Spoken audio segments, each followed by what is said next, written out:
बड़े जब घर से चले जाते हैं तो फिर आपको पता है घरों में जायदाद की वो बंटवारे होते हैं। कहते हैं ना कि इंसान अपनी ज़िंदगी में जो बोता है वही पाता है। कोई दुनिया में ऐसी हुकूमत हो गई, कोई ऐसे दिल वाला कोई नहीं है जो मेरा प्रॉपर इलाज करा दे और एक दफा मुझे मेरे पैरों पे खड़ा कर दे।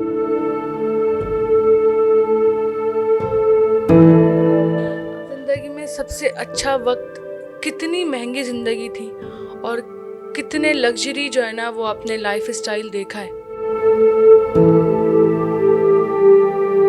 बहुत खुश हूँ फिर अगर ये आजमाइश है कि मैं दुनिया से कट गई। कि आपने 14 दिन कब्रिस्तान में गुजारे। आवाज कहाँ तक जाएगी? जिनके पास पैसा है उनके पास दिल नहीं है। फैमिली तो सबसे पहले ही साथ छोड़ती है ना। बिस्मिल्लाहिर्रहमानिर्रहीम, अस्सलाम वालेकुम। वर्ड्स ऑफ मिशन के साथ मैं हूँ हमजरा।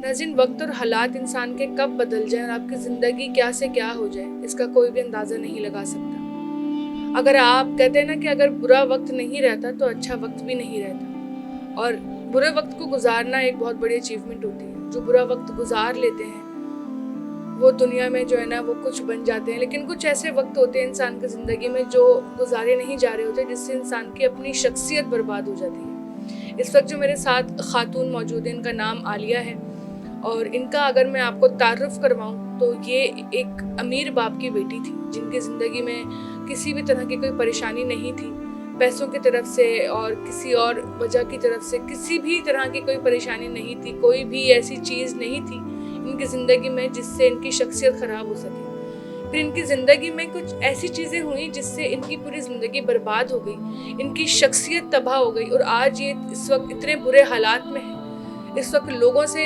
मदद की तलबगार हैं।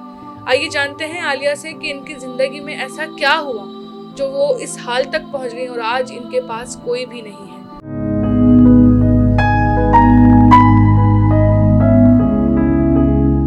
आलिया, सबसे पहले ये बताएं कि आपका ताल्लुक कहाँ से है? जी हम पंजाब के से बिलोंग करते हैं। अस्सलाम वालेकुम। वैसे हम थ्रू आउट लाइफ कराची में ही रहे। आपकी फैमिली बैकग्राउंड के बारे में अगर पूछूं तो आपके जो फादर थे वो क्या थे, और आपका जो पास्ट था, आपका फैमिली बैकग्राउंड था, वो कैसा था? जी माशाल्लाह से मेरे फादर आर्मी में थे, फिर उन्होंने रिज़ाइन अर्ली रिटायरमेंट ली। फिर माशाल्लाह से मेरे दादा की बहुत बड़ी कंपनी थी अब्बासीन इंटरनेशनल, मेरे फादर की अपनी थी खालिद ट्रेड लिंक्स, और कुछ उनके पेस्टिसाइड्स के बिजनेस थे। मुल्तान से अवारी अंकल के साथ और बहराम अंकल के साथ उनके कुछ शेयर होल्डर थे। वो मुल्तान में जाना आना काफ़ी था, और अवारी टावर होटल, बीच लग्जरी होटल में काफ़ी शेयर होल्डिंग का उनका था। मैं तो छोटी थी लेकिन मुझे याद है, पता है सब। अच्छा आलिया, इस वक्त जो आपके हालात हैं और जिस कंडीशन में आप हैं उसकी वजह क्या है?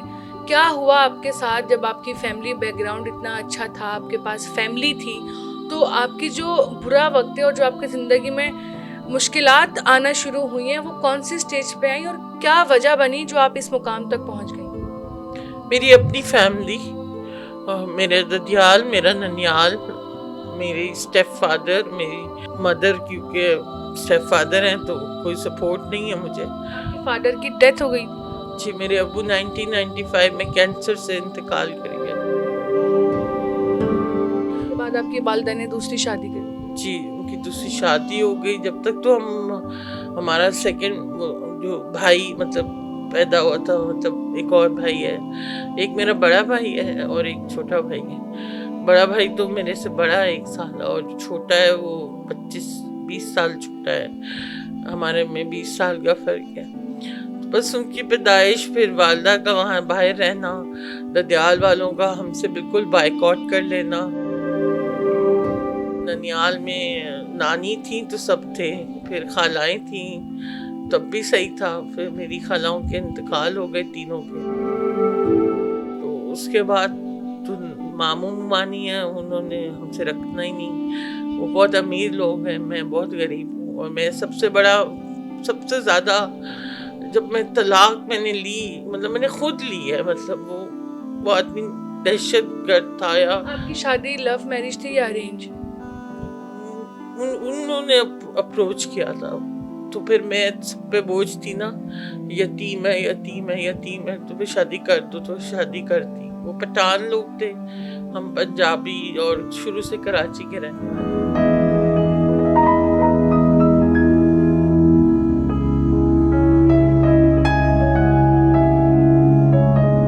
اچھا یہ بتائیں کہ آپ کی فادر کی ڈیتھ کے بعد اصل میں جو ہے وہ آپ کی زندگی میں مشکلات آئیں.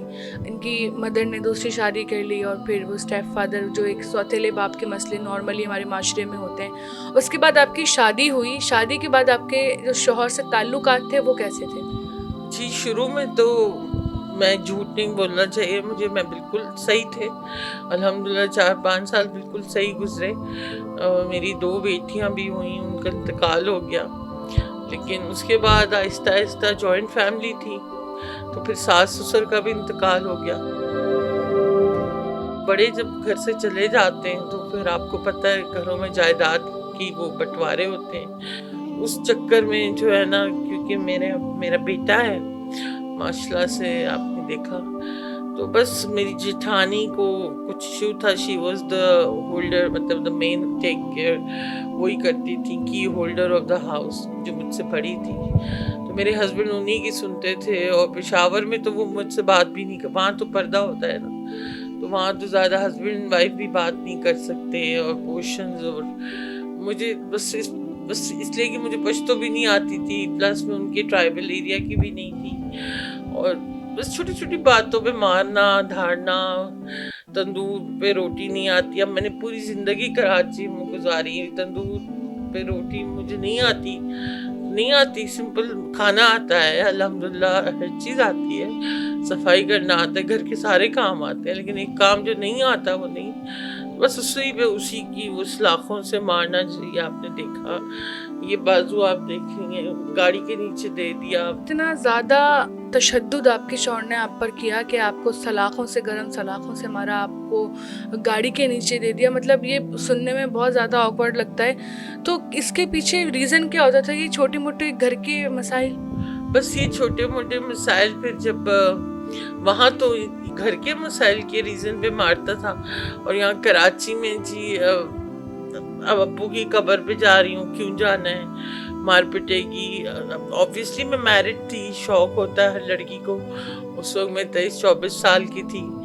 تیار ہونا، یہ وہ خود ہی کہتے تھے تیار ہو، خود ہی گھمانے لے جاتے تھے، جیسے ایک ہسبینڈ نارمل لائف ہوتی ہے. اور پھر خود ہی وہ نہیں جذباتی، اور بہت وہ، تمہیں کسی نے کیوں دیکھا، تم نے یوں کیوں دیکھا. سب کچھ جان کی شادی کی تھی کہ پڑھی لکھی ہے، انگلش بھی بولتی ہے.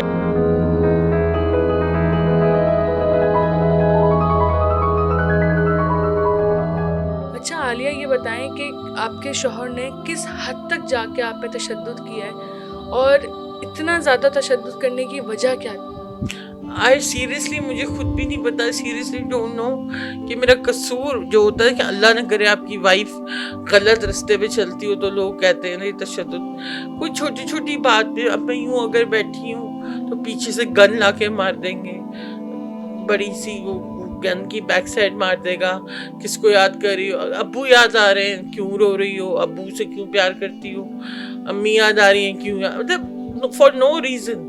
میک اپ کیا ہے کس کو دکھانے کیا. یہاں تک کہ میرے اپنے سگے وہ جو ان کی بہن کے بچے، میں جن کی ممانی لگتی، ان بچوں کے ساتھ، کیونکہ ہمارا ایج فیکٹر اتنا نہیں تھا، 5-6 سال کا ہی فرق تھا، تو وہ میرے ساتھ بیٹھتے تھے کیونکہ میری نیچر اچھی، اخلاق اچھا ان کے ساتھ تھا.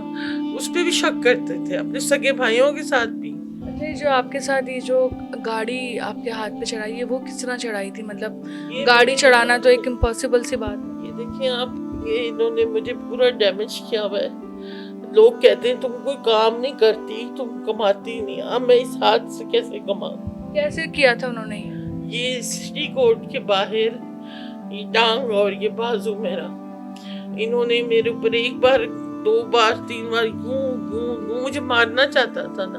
तो कोई देख नहीं रहा था उस वक्त, कोई मौजूद नहीं था वहाँ पे? आपको पता है जो जमाना उस वक्त, तो खैर ये व्हाट्सएप नहीं था, फेसबुक था, पता नहीं, लोग मूवियाँ बनाने लग जाते थे। मुझे तो इतना पता है जब मुझे गाड़ी से हिट किया, जब मैं कोर्ट से केस जीती, किस चीज़ का केस? बेटे की कस्टडी का, मेरे पास जो कुछ था, जेवर था, पैसे थे, मैंने सब इस पे लगाए। 5th फ्लोर में चढ़ती थी, आती थी। जब उसने एंड की हेयरिंग में, अल्लाह उन जज को खुश रखे, आमीन सुम आमीन, और अल्लाह मेरे वकील को जन्नतुल फिरदौस में जगह दे, जो मैं केस जीती अपने बेटे का। तो बच्चे तो माँ के पास ही, तो उनसे ये बर्दाश्त नहीं हुआ कि ये कैसे जीत गई। जैसे मैं नीचे आई, रोड पे गाड़ी में बैठने लगी, तो उसने वो दरवाज़ा अपनी गाड़ी से ना, मैं वॉक करके क्रॉस करी थी, उसने मुझे पहले गाड़ी से गिराया, फिर मेरे ऊपर नीचे जैसे मारना ही चाह के भाग गया। 5 दफ़ा लोगों ने बताया, मुझे तो होश ही नहीं थी। जब मुझे होश आया तो मैं जिन्ना हॉस्पिटल में थी, और मेरी ये राइट साइड उस वक्त अनट्रीटेड रह गई, थोड़ी बहुत ट्रीटमेंट हुई। उसके बाद ज़िंदगी के धक्के इतने धक्के थे, बच्चा छोटा था, थोड़ा बहुत ट्रीटमेंट कराया नेशनल हॉस्पिटल से, साउथ सिटी से, जितने मैं करा सकती थी। फिर उन्होंने कहा कि आगे लॉन्ग टर्म में जाके ये प्लास्टिक सर्जरी, क्योंकि गोश्त फट चुका है, ब्लड सर्कुलेशन बंद है। लेकिन महंगाई, फिर बस उस टाइम बच्चा छोटा था, तो मैंने अपने बच्चे पे फोकस किया। खुद मैंने अपने आप को मारा कि नहीं, मुझे अपने बेटे का ख्याल रखना है। दुनिया तो फिर दुनिया है ना, लोग मुझे कह देते खैराती अस्पताल चली जाओ, तुम तो छोटे हॉस्पिटल नहीं जाती, भी जहाँ इलाज होता ही नहीं, मैं वहाँ कैसे जाऊँ। मैंने ऐसे लोगों से रिक्वेस्ट की है, मैं नाम नहीं लेना चाहती, कि मेरा इलाज करा दें। तो आगे से मुझे कहते हैं तुम्हारे तो बहुत नखरे हैं, तुम्हें तो जाना भी ज़ियाउद्दीन है या यहाँ जाना है। भाई जिस चीज़ का इलाज, जिस तरह, अगर ये प्लास्टिक सर्जरी होगी ना, गोश्त मेल्ट होगा, फिर उसे कवर करेंगे, तो प्लास्टिक सर्जरी को मैं कोई फेस की तो नहीं करा रही ना, अपने बाजू को सही कराना चाहती हूँ ना, कि मैं नॉर्मल लोगों की तरह कोई काम कर सकूँ। लोग बहुत बातें सुनाते हैं, बहुत दिल तोड़ते हैं कि तुम ऐसे मुफ्त की रोटियां, अपने तो गैर तो इतने सुनाते हैं, या उसमें क्या बोलूं, अपने इतने सुनते हैं कि तुम्हें तो बस इजी मनी चाहिए। इजी मनी कैसे, मतलब मैं क्या करूं, मैं रेडी पे भीख मांगू? मतलब आपने टांग भी देख ली मेरी, इतनी क्रश्ड है कि इसके साथ में चल भी नहीं सकती, ना मेरा बाजू काम करता है, तो मैं क्या करूं? कोई दुनिया में ऐसी हुकूमत हो गई, कोई ऐसे दिल वाला कोई नहीं है जो मेरा प्रॉपर इलाज करा दे और एक दफा मुझे मेरे पैरों पे खड़ा कर दे। मुझे कराची बुलाया JDC फाउंडेशन ने था और सारे बढ़ने वाले ने, या आप आए, हम आपको फंडिंग करेंगे। और मैं आई तो मुझे उन लोगों ने छोड़ दिया। मतलब मैंने इतने कॉल्स किए JDC के जफर साहब को, उन्होंने बिल्कुल इग्नोर कर दिया। और फिर उसके बाद बस फिर अल्लाह की ज़ात है, फिर जैसे तैसे ये जगह एक अंकल ने 6 months का रेंट देकर मुझे दिलाई कि बेटा आप यहाँ रहो, और कुछ हेल्प हुई मेरी, और जिस पे मेरी फैमिली वालों ने बैकलैश किया कि जो एक आध लोग मुझसे बात करते थे, नहीं करते ना करें, कोई बात, ना कोई दोस्त है ना कोई दुश्मन तो बहुत है, दोस्त कोई नहीं है, बस अच्छे कुछ लोग हैं, अल्लाह उनको खुश रखे, जिनकी वजह से। जिंदगी में आपको अपनी पछतावा सबसे ज्यादा किस बात पर होता है? गलत शादी, और जब मेरे वालिद के साथ शायद मैं ही मर जाती।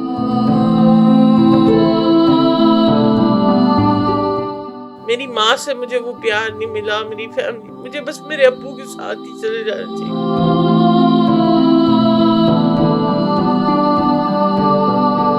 बस मुझे नहीं जीने का हक ही नहीं है। इस हाल में भी अब मैं औरत जात हूँ ना, तो फेसबुक है, तो इंस्टा है, तो भाई है तो है, जो है वो उस पर पैसे नहीं लगते ना जी। ये झूठ बोलती हैं, इनके पास तो बड़ी स्टाइलिश तस्वीरें हैं, अच्छे वक्त भी तो देखा है, अल्हम्दुलिल्लाह अच्छे से अच्छा खाया है, पिया है, पहना है, लोगों को भी दिया अल्हम्दुलिल्लाह। आज जो लोग मुझे देने से इनकार करते हैं वो हमारे ही पहने हुए कपड़े हमारे ही घरों में रहे हैं, हमारे ही खर्चों पे पले हैं। लेकिन आज जब वक्त बदल गया है ना, नफसा नफसी का दौर, आज मेरे लिए किसी के पास 10,000 भी नहीं। माँ के घर तलाक किया, ससुराल में मारे, पता नहीं, कहते हैं कि नसीब है या मैं शायद, मैंने लोगों को बहुत प्यार दिया, मेरे से ना किसी से लड़ा जाता है, ना बदतमीजी की जाती है, ना अपने लिए आवाज उठाई जाती है। अब मैं बोलती हूँ, अब मैं जो बोल रही हूँ मैं पहले भी बोल चुकी हूँ इंटरव्यूज में, अब मैं बोलने लगी हूँ क्योंकि अब सब कुछ तो मैंने खो दिया। पूरी जिंदगी यही सोचा, लोग क्या कहेंगे, लोग क्या कहेंगे, लोग साथ छोड़ जाएंगे, दोस्त चले जाएंगे। दोस्त तो सब वैसे के होते हैं, कुछ बहुत अच्छे भी होते हैं, ऐसी बात नहीं है, लाखों में एक। और रिश्तेदार तो खैर स्टेटस के होते हैं ना, अब सबकी शादियां हो गई बड़े बड़े घरों में, कोई मिनिस्टर के, किसी MP की, तो किसी की कहीं। तो भी आप बताएं कि अभी ज़िंदगी से अब क्या चाहती हैं, क्योंकि अब जो आपकी कंडीशन है बहुत बुरी इस वक्त आप हालत में हैं, और आप क्या चाहती हैं अपनी ज़िंदगी से, तमाम देखने वाले हैं उनसे क्या बोलना चाहती हैं, और अपनी ज़िंदगी से क्या चाहती हैं कि क्या चीज़ आप बेहतरी अपनी ज़िंदगी में लाना चाहती हैं? देखिए, सबसे पहले तो सेहत है तो सब कुछ है। तो मेरी रिक्वेस्ट है कि JDC फाउंडेशन वालों ने मुझे बुलाया, अगर मेरी आवाज़ वहाँ जा रही है तो प्लीज़ ज़फ़र साहब से रिक्वेस्ट है कि मुझसे रब्ता करें और मेरी हेल्प करें फाइनेंशियली, ताकि मैं अपना ऑपरेशन करा सकूँ। मेरा ये रेंट भी ख़त्म हो गया, मुझे फर्स्ट यहाँ से खाली करना है। जैसे कि आपने देखा लाइट भी बंद है, आपने तारे लगाई और डिस्कनेक्शन दे दिए इन्होंने यहाँ से, पानी की, गैस की, लाइट की, कि आप फर्स्ट को हमारा घर खाली करें। जिन्होंने रेंट दिया था अल्लाह उनको खुश रख के 6 मंथ्स का दिया था। अब 6 मंथ्स में मैं कोई माइलस्टोन तो हूँ नहीं कि मैं इतना कमा लूँगी या मेरी इतनी हेल्प, मतलब आवाज़ कहाँ तक जाएगी। जिनके पास पैसा है उनके पास दिल नहीं है, और जिनके पास दिल है वो बेचारे अपनी तौफीक से कर चुके जितना कर सकते थे। सबसे पहले कि मुझे पता नहीं हुकूमत से कहना चाहिए या लोगों से, अल्लाह से, यही कि मेरा इतना मुझे मेरी हेल्प करी जाए। मेरा तकरीबन 10 लाख तो मेरा सर्जरी पे लगेगा। टांग ये आपने जिससे देखा सारा दिखा भी दीजिए आप, मुझे कोई फ़र्क नहीं पड़ेगा, और इसमें मेरा इलाज पे और इन सब पे लग जाएगा। और फिर मैं एक घर, छत चाहिए मुझे खरीद के तो कोई भी नहीं देगा, लेकिन कम से कम साल डेढ़, मतलब मुझे कोई वहां से निकाले नहीं,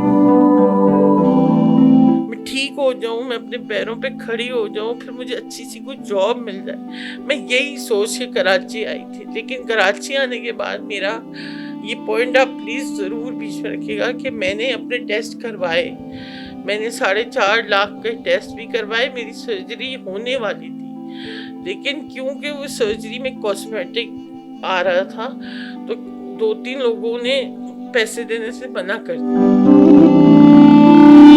उन्होंने ये कह दिया जी ये सर्जरी नहीं होती, ये फैशन होता है। अब ये जो हालात है, अब इस पे स्किन लगेगी, ये कटेगा, तो वो कॉस्मेटिक सर्जरी ही कहलाएगी। लेकिन कुछ लोगों ने कहा नहीं, कॉस्मेटिक सर्जरी तो फैशन पे लोग कराते हैं। मेरे वो चेहरे पे तो कुछ नहीं है, अल्लाह का शुक्र है, ये था, ये ठीक हो गया, हड्डी टूट गई थी, ठीक हो गई है। तो वो कुछ लोगों ने, टेस्ट तो मेरे हो गए, पैसे मेरे ज़ाया हो गए, और एंड में कुछ ने कहा जी तुम्हें तो बड़े महंगे हॉस्पिटल्स का शौक है। शौक किसी को नहीं होता, अल्लाह किसी को ये दिन ना दिखाए। ये बस मेरी सर्जरीज हो जाएं और इतना हो मेरे पास कि मैं सुकून से अपने बच्चे को पढ़ा सकूं। कम से कम मुझे 1 साल लगेगा, एकदम मैं खड़ी नहीं हो सकती, एकदम मैं मेंटली तौर पे, मेरी जुबान, मेरा दिमाग मेरे साथ नहीं दे।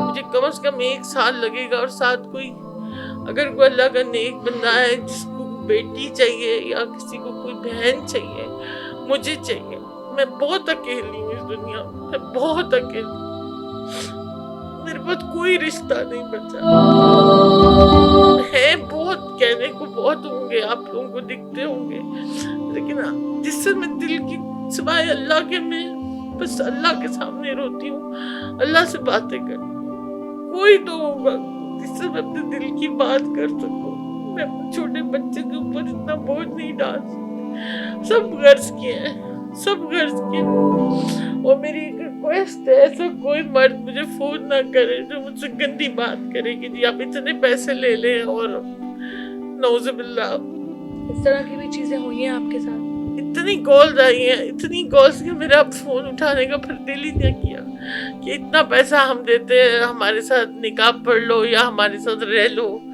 مطلب ایسے لوگ بھی ہیں، کسی آدھا معذور بندہ ہے لیکن اس کو سارا اپنے غلط کام کر، نعوذ باللہ آپ کے گھر بھی بہن ہوگی، بیٹی ہوگی، ماں، کسی ماں کے ہی بیٹے ہیں نا آپ لوگ، ایک بندہ اپنی کپڑے اتار کے ہی آتا ہے نا کیمرے کے آگے، کوئی سارے عام اپنا چہرہ نہیں دکھا، پلیز ایسی باتیں نہ کریں، غلط فون نہ کریں پلیز، خدارا پلیز۔ میں تمام دیکھنے والوں سے بولوں گی کہ جو لوگ صاحب حیثیت ہیں اور وہ چاہتے ہیں کہ ان کی مدد کریں تو نمبر آپ کو اسکرین پہ مینشن کر دیا ہے، آپ رابطہ کر سکتے ہیں، لیکن کسی بھی طرح کی کوئی نیگیٹیوٹی پھیلانے کی ضرورت نہیں ہے، کیونکہ اللہ تعالیٰ جو ہے وہ کسی کی بھی دل آزاری کرنا پسند نہیں کرتا، اور خاص طور پہ جو لوگ غلط طرح کے کمنٹس کرتے ہیں یا پھر غلط آفرز دیتے ہیں تو وہ بالکل اس کام سے دور رہیے گا۔ مہربانی کر کے آپ ایک بندی کی حالت دیکھیں اس وقت کس حال میں ہے، کتنی مشکل میں ہے، اور جو لوگ آگے سے آ کے اس طرح کی باتیں کرتے ہیں تو یہ بات لازمی آپ لوگ یاد رکھیے گا کہ کل کو آپ پر بھی ایسا وقت آ سکتا ہے، آپ بھی کسی کے محتاج ہو سکتے ہیں، تو کسی کا دل نہ دکھائیں، اور جتنے بھی لوگ ہیں اس وقت جو مدد کرنا چاہتے ہیں، جتنے بھی فاؤنڈیشنز ہیں، جتنے بھی ادارے ہیں، اگر وہ یہ دیکھ رہے ہیں ویڈیو اور وہ ان خاتون کی مدد کرنا چاہتے ہیں تو پلیز ان سے رابطہ کریں۔